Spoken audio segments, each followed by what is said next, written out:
بسم الله الرحمن الرحيم فلا وربك لا يؤمنون حتى يحكموك فيما شجر بينهم ثم لا يجدوا في أنفسهم حرجا مما قضيت ويسلموا تسليما سبحان ربك رب العزة عما يصفون. میرے محترم بزرگوں،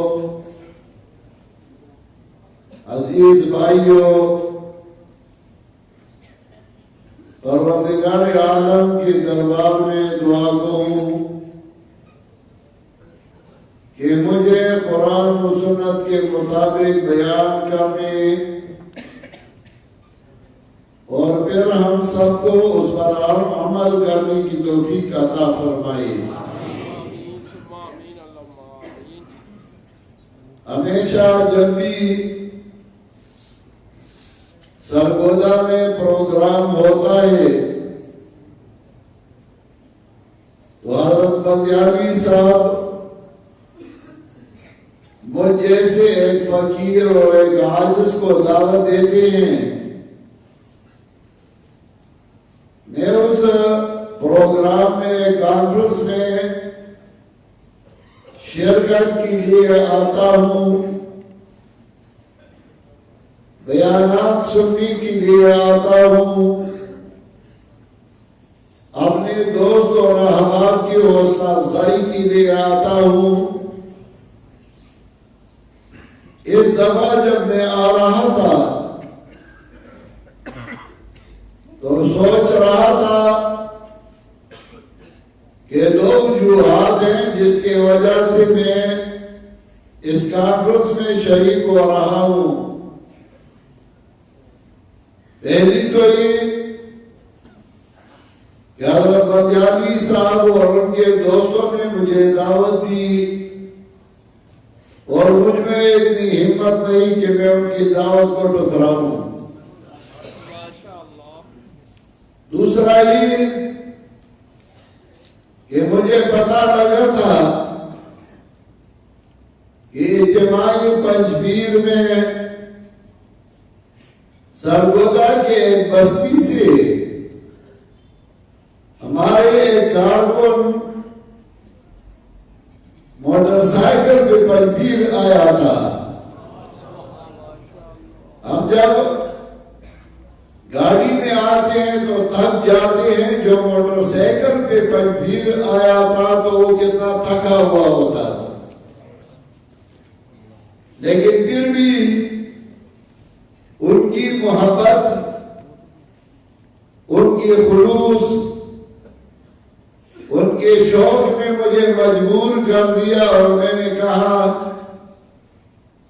جو میرے پاس موٹر سائیکل پہ آ سکتا ہے تو میں گاڑی میں کیوں ان کے پاس نہیں جا سکتا. سبحان اللہ، ماشاءاللہ. جی تو چاہتا تھا کہ میں اس بستی میں جا کر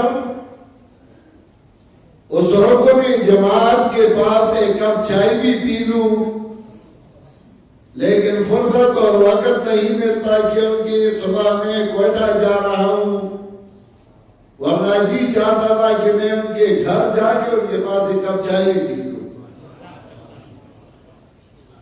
جن احباب و اراکین میں اتنا خلوص ہو، اتنا محبت ہو، وہ جماعت کبھی ختم نہیں ہو سکتا، وہ جماعت بڑھ جاتی ہے. جناب رسول اللہ صلی اللہ علیہ وسلم نے جب بادشاہ کو خط لکھا تو بادشاہ نے لوگوں کو بلایا، جس میں ابو سفیان بھی تھا. اسے کچھ سوالات کیے، لمبا چوڑا واقعہ ہے. اس میں ایک سوال یہ تھا کہ ان کے تابعدار غریب لوگ ہیں یا مالدار. تو اس نے کہا غریب لوگ ہیں. پھر پوچھا کہ اس کے اتباع زیادہ ہو رہے ہیں یا کم ہو رہے ہیں، تو اس نے کہا زیادہ ہو رہے ہیں. سوالات کی، پھر آخر میں کہا جو صحیح لوگ ہو ان کی اسی طرح حال ہوتی ہے، تو انشاءاللہ اشاعت توحید و سنت قرآن و سنت کی خادم جماعت ہے، اس کے ارکان بھی بڑھتے رہیں گے اور انشاءاللہ خلوص بھی بڑھتا رہے گا۔ آج کا ایک کانفرنس ختم نبوت کے نام سے منعقد کیا گیا ہے، تو ختم نبوت سے منکرین کون ہیں؟ کچھ لوگ تو ایسے ہیں جو ختم نبوت سے ظاہری طور پہ انکار کرتے ہیں، جیسے مجھ سے پہلے مولانا صاحب نے تفصیل کی، لیکن کچھ لوگ ایسے ہیں جو عملی طور پہ ختم نبوت سے انکار کرتے ہیں اور ساتھ ساتھ زبان پہ اقرار بھی ختم نبوت کا کرتے ہیں، ان کا بھی تھوڑا سا تذکرہ کرنا چاہیے۔